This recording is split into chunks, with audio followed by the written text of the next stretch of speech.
ఇక సినిమాల జోలికి వస్తే ఈ నా నట జీవితంలో ఎన్నో పాత్రలు చేశాను, మీకు చెప్పాను. దానికి ఎన్నోసార్లు చెప్పాను. నాకున్న జ్ఞాన సంపదలో బ్రాహ్మణుని, ఐశ్వర్యంలో వయస్సుని, మంచిగా మాలని, మంచి ఎదురు తిరిగే మాదిగని, కష్టాన్ని నమ్ముకున్న కమ్మరిని, కొమ్మరిని, కంసాలిని, రజకుడిని, నాయ బ్రాహ్మణుని, కలుగిత కార్మికుడిని, కల్మషంలో అయితే యాదవుడిని, ఆపదలో ఆదుకునే వెలమని, వ్యక్తిత్వంలో రాజుని, అమ్మను మరిపించే కమ్మని, పౌరుషంలో రెట్టినని, ఇలా ప్రతి సినిమాలో ఒక్కొక్క ఏ కథ నచ్చితే చాలు, అందులో హీరోది ఏ వర్గం మన తెలుగు జాతిలో అది కాదు. చరిత్ర సృష్టించాలన్న నేనే, దాన్ని తిరిగి రాయాలన్న నేనే. అదే నా నినాదం, అదే నా సంతకం. ఎన్నో అద్భుతమైన సినిమాలు. అందరూ నేను చాలాసార్లు అన్నా నా రెండో ఇన్నింగ్స్ ఇప్పుడు మొదలైందని. చాలామంది ఏమంటారు, పాపం అంటే అది గ్రహపాటు. నేను వాళ్ళని ఒకళ్ళ పేరు పెట్టి కానీ వేలెత్తి కానీ నేను చెప్పడం లేదు. అది గ్రహపాటు. వాళ్ళు ఉచ్చ స్థాయి నుంచి హీరో నుంచి మళ్ళీ క్యారెక్టర్ ఆర్టిస్టులుగా మారడం అది జరుగుతుంది. 4 హిట్లు ఇచ్చాం.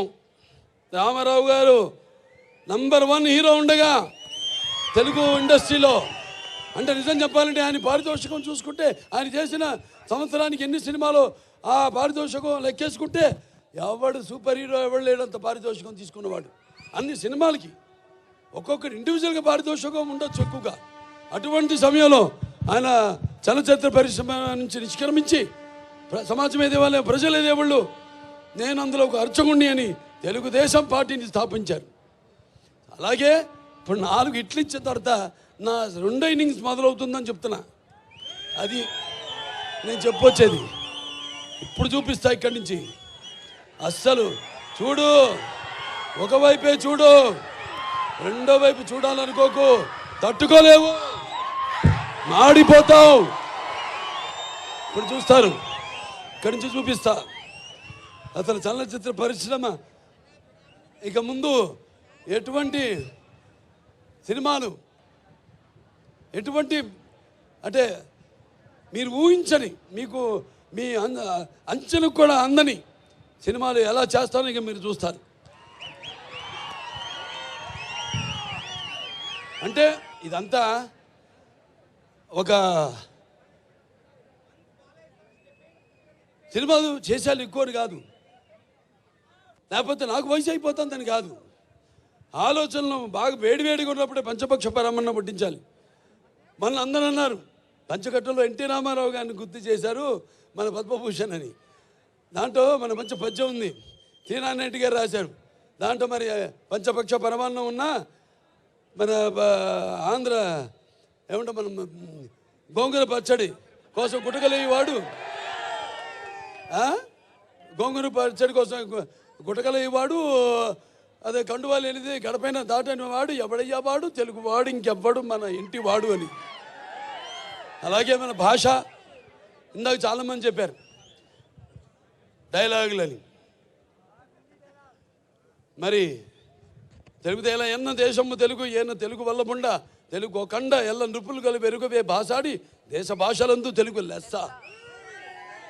మరి మన భాషని మనం ఏమంటాం, బయట వాళ్ళు అంటారు ఇటాలియన్ ఆఫ్ ద ఈస్ట్ అని. మరి అటువంటి భాష మంది. ఆ భాషలో తెలుగు జాతిలో మనం పుట్టడం మన పూర్వజన్మ సుకృతం, మనందరం కనపడాలి. అలాగే తెలుగు భాష కూడా మనం మాట్లాడుతున్నందుకు మనం ఎంతో ఆనందించాలి. సో అటువంటి ఈ యొక్క పద్మభూషణ్ సరే నాకు కోరిక తీరుతుంది, అది నాకు కూడా తెలుసు. ఎందుకంటే సమాజంలో ఎన్నో సంస్కరణలు తెచ్చారు చాలామంది, నేను కాదన్ను. సమాజంలో చాలామంది ఎన్నో సంస్కరణలు తెచ్చారు. కానీ అవి కథల వరకు, లేకపోతే పుస్తకాల వరకు, లేకపోతే అవి నెరవేరకుండా ఉండే ఎన్నో సంస్కరణ కోసం ప్రయత్నించడం జరిగింది. కానీ ఒక ఎన్టీఆర్, నేను చెప్పాను ఎన్టీఆర్ అంటే కేవలం నందమూరి తారక రామారావు గారు కాదు. ఎన్ అంటే నటనాలయం, ఇల్లే ఒక నటనాలయం. టీ అంటే తారామండలంలోని తారక ధ్రువ తారకుడు. ఆర్ అంటే రారాజు రాజర్షి రాజకీయ దురంధరుడు కమనీయ సౌమ్య గుణధాముడు ఎన్టీఆర్ అని. మరి ఆయన నిరుపేదలకు అట్టడుగున దారిద్ర రేఖ దిగువ ఉన్న వారందరికీ కనీస అవసరాలైన కూడు గూడు గుడ్డ ఇచ్చిన ఒక మహానుభావుడు నందమూరి తారక రామారావు గారు. సరే, ఆయన బిడ్డగా, ఆయన ఒక ఆర్టిస్ట్గా, ఆయన వారసుడిగా దాన్ని పరంపరను ముందుకు తీసుకెళ్ళడం, అలాగే ప్రజాసేవలోకి ఎమ్మెల్యేగా అయితేనేమి, లేకపోతే బసవంతారక ఇండో అమెరికన్ క్యాన్సర్ హాస్పిటల్ అయితేనేమి, లేకపోతే నా ఎన్బికే ట్రస్ట్ ద్వారా అయితేనేమి, నేను ఒక్కడనే కాదు, భావస్తురాణి జన్మాంతర సహృదాణి అన్నాడు మహాకవి కాళిదాసు. అంటే పూర్వజన్మలో మనకున్న పరిచయంతో ఈ జన్మలో ఒకరిద్దరిని మనం పొందగలుగుతాం ఆ వాసనతో. కానీ ఎన్ని వేల లక్షల కోట్ల మంది అభిమానులు పొందడం అంటే అది మరి ఏ రుణానుబంధమో, ఏ జన్మల అనుబంధమో, ఏ విడదీయలేని అనుబంధమో కదా అని నాకు అనిపిస్తూ ఉంటుంది. మరి వాళ్ళ నా అభిమానులు కూడా ఎంతోమంది సోషల్ మీడియా ద్వారా నేను చేస్తున్న కార్యక్రమాలు అయితేనేమి, మంచికి సోషల్ మీడియాని మంచిగా దాన్ని వాడుకుంటూ ఆ మాధ్యమాన్ని ప్రజల్లో ఒక చైతన్యం తీసుకొస్తున్నారు. అలాగే ఎంతోమంది మన అనంతపూర్ జగన్ గారు ఉన్నారు, లేకపోతే గ్రంథాల చైర్మన్గా మా గౌస్మతి నాయన వీళ్ళ పుట్టినరోజు కూడా అనుకుంటా. ఇక్కడ గౌస్ భాయ్, తుమ్మే జన్మదిన ముబారకో, అల్లా తుమ్మే లంబీ ఉమర్ దే. అలాగే ఇంకా చాలామంది ఉన్నారు, మోతీలాల్ గారు ఉన్నారు, కర్నూలు ఫ్యాన్స్, క్యాన్సర్ పేషెంట్స్, ఈ బ్లడ్ క్యాన్సర్, థాలసీమియా చిన్న పిల్లలకి వాళ్ళందరూ కూడా సేవలు అందిస్తున్నారు. సో అది వాళ్ళందరూ నాకు అభిమానులను చెప్పుకోవడానికి నాకెంతో గర్వంగా ఉంది, నా వారసులను చెప్పుకోవడానికి నాకు గర్వంగా ఉంది. అంటే నేను చెప్పాను, నా ఇక తరతరాలుగా నా అభిమానులు పుడుతూనే ఉంటారు అని. ఈ కార్యక్రమాలు మేమందరం కూడా ఇలాగే కొనసాగిస్తాము, అలాగే ఈ యొక్క పరంపరను అలాగే కొనసాగిస్తాం. ఈ సేవా కార్యక్రమాలన్నింటినీ కూడా నాదొకటే, అది కూడా నేను చెప్పాను ఇందాక, జరిగి తీరుతుందని. రామారావు గురించి మాట్లాడినప్పుడు ఆయనకి భారతరత్న, అది ప్రతి తెలుగువాడి కోరిక. ఆయనకి భారతరత్న ఇచ్చి వారికి ముందుగా నా కృతజ్ఞతలు తెలియజేసుకుంటూ, నాకు పద్మభూషణ్ ఇచ్చినందుకు, నా కార్యక్రమాలు కానీ ఆర్టిస్ట్గా ఇచ్చారు పద్మభూషణ్. సరే, సంతోషం. కానీ రామారావు గారికి భారతరత్న ఇచ్చినప్పుడే వాళ్ళని గౌరవించుకున్నట్టని కేంద్ర ప్రభుత్వానికి తెలియజేసుకుంటూ, ముందు అతి త్వరితగతిలోనే రామారావు గారికి భారతరత్న ఇచ్చి తీరాలన్నది ప్రతి తెలుగువాడి కోరిక. మరి ఎన్నో సినిమాలు చేయడానికి నన్ను సాహసించి నా మీద నమ్మకంతో అటు నా నిర్మాతలైతేనేమి, లేకపోతే నా దర్శకులైతేనేమి, అలాగే సినిమాకి పనిచేసిన ప్రతి సాంకేతిక నిపుణులైతేనేమి, లేకపోతే పంపిణీదారులు అయితేనేమి, అందరూ కూడా కష్టపడటం వల్లే, అంటే కృషితో నాస్తి దుర్భిక్షం, సమిష్టి కృషి, వీళ్ళందరూ కృషితోనే ఈరోజు ఎన్ని విజయాలు నేను సాధించగలిగాను. అంటే నా అభిమానులు ఉన్నారు, నా విజయాలకు వాళ్ళు ఎప్పుడు కృంగిపోలేదు. నా విజయాలకు సరే, ఇక నా విజయాలు మామూలు విజయాలు కావు, దబిడి దిబిడే. ఇవాళకి ఒక నరసింహనాయుడు ఉంది, సమరసింహారెడ్డి ఉందంటే ఇప్పుడు కూడా భారతదేశపు చలనచిత్ర పరిశ్రమలో ఏ చిత్రాలు కూడా ఆ రికార్డులను ఇప్పుడు దాకా దగ్గరికి కూడా రాలేదు. అది మన చరిత్ర. మనం ఏంటంటే ఎప్పుడు కొత్తదనం ఆస్వాదిస్తాం, కొత్తదనాన్ని, అది నాన్నగారి నుంచి కూడా అది జరుగుతూనే ఉంది. ఆయన ముందు ధైర్యం చేసేవారు. ఎందుకంటే మనం ప్రతిరోజు వాడే నిత్యావసర వస్తువులం ఆర్టిస్ట్ అన్న వాళ్ళం.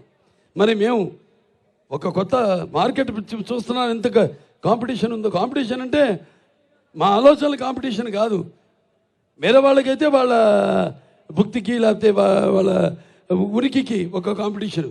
మాకు మీరుండగా నా కాంపిటీషన్ ఏంటి? నేను ఎప్పుడు అందిస్తూనే ఉంటాను, నాన్నగారి నుంచి కూడా వాటి మీరు ఆదరిస్తూనే ఉంటారు. ఇవాళ మన తెలుగు చలనచిత్ర పరిశ్రమ కూడా ఇవాళ పాన్ ఇండియా లెవెల్లో ఇవాళ మనకి మంచి గుర్తింపు తీసుకొచ్చారు చాలామంది. వాళ్ళందరూ కూడా ఒక కళాకారుడిగా, ఎందుకంటే ఇది కళలకి నాకు ఇచ్చిన అవార్డు కాబట్టి పద్మభూషణ్, వాళ్ళందరూ కూడా వాళ్ళు అందించిన సేవలకు కూడా నా కృతజ్ఞతలు తెలియజేసుకుంటూ మరొకసారి ఎన్నో కార్యక్రమాలు ఉన్నాయి, ఇంకా అభివృద్ధి చేయాల్సినవి. వచ్చిన సంవత్సరం లోపే 50 కోట్లు పెట్టి ప్రతి ఊళ్ళో కూడా తార్ రోడ్డు, అలా సీసీ రోడ్లు, డ్రైనేజీలు వేయడం, నిర్మించడం జరిగింది. ఈ ఎంజిఎం గ్రౌండ్ కూడా 2,20,00,000 రూపాయలు ఇండోర్ స్టేడియంకి శాంక్షన్ చేయడం జరిగింది. అతి త్వరలోనే దాన్ని కూడా పూర్తి చేస్తాం. ఇంకా ఎన్నో ఇక్కడ మన హిందూపూర్ టౌన్లో కూడా ఒక 92,50,00,000 రూపాయలు సీసీ రోడ్లు, వీటన్నిటిని కూడా ఇక చాలా ఉన్నాయి. ఇది అవన్నీ మాట్లాడుకోవాల్సిన విషయాలు కాదు. అయినా ఇంకా చాలా ఉంది చేయడానికి ఇక్కడ అని చెప్పడానికి యువతరానికి ప్రతినిధులు, నవతరానికి నాయకులు, భావితరానికి భారతదేశ మహాశక్తి మీ అందరూ కూడా పరిశ్రమలు తెచ్చి, నేను ఎందుకు అంటానంటే ఈ మాట, మీకు ఉపాధి కల్పించాలి. మీకు ఉపాధి కల్పించాలంటే పరిశ్రమలు రావాలి. కాబట్టి వీటన్నిటి మీద దృష్టి కేంద్రీకరించి అతి త్వరలో హిందూపురాన్ని మన రాష్ట్రంలోనే నంబర్ 1 నియోజకవర్గంగా తీర్చిదిద్దుతామని ఈ సభాముఖంగా తెలియజేసుకుంటూ, మరొకసారి నా సినిమాలన్నింటిని ఆదరించి మరి నన్ను ఇంత గుర్తింపు నాకు తీసుకొచ్చి ఈ స్థాయికి నన్ను పెంచిన నా ప్రజలకైతే హిందూపురమే కాదు, తెలుగు జాతి ప్రజలకు, ఇటు ఆంధ్ర, అటు తెలంగాణ, ఎక్కడున్నా మన తెలుగు వాళ్ళందరికీ ఈ సభాముఖంగా నా కృతజ్ఞత తెలియజేసుకుంటూ ఈ పద్మభూషణ్ని నా శివభారతి స్వరూపులైన మా తల్లిదండ్రులకు అంకితం ఇస్తూ నేను సెలవు తీసుకుంటున్నాను.